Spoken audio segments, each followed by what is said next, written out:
تہجد محبت کی تکمیل ہے، اللہ سے محبت کی تکمیل۔ باقی نمازوں پہ انسان اللہ کی پکار پہ اس کی جانب جاتا ہے، مگر تہجد کے لیے انسان پکار کا انتظار نہیں کرتا، بس نیند سے غافل ہو کر تڑپتے ہوئے دل کے ساتھ اللہ کی جانب سسکتے ہوئے دوڑا چلا جاتا ہے۔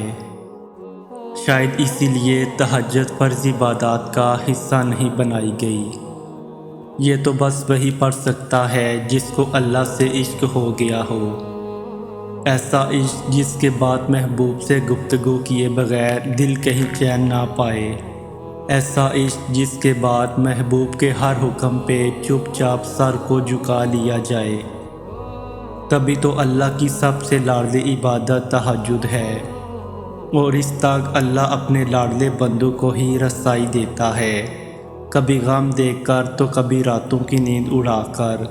وہ اپنے پسندیدہ بندوں کی آواز سننے کے لیے پکارنے کے کئی بہانے بنا دیتا ہے۔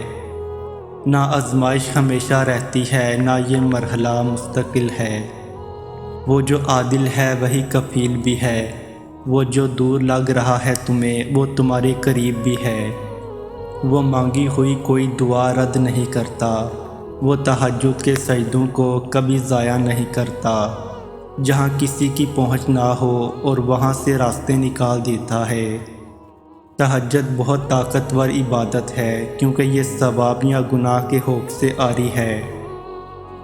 تہجد تک انسان تب پہنچتا ہے جب ساری حسرتیں دل کا ساتھ چھوڑ دیتی ہیں، پھر انسان یہ نہیں سوچتا کہ اتنا ثواب ملے گا یا اتنا گناہ ملے گا، بس انسان یہ سوچتا ہے کہ اللہ ملے گا، اللہ سے ملاقات ہوگی۔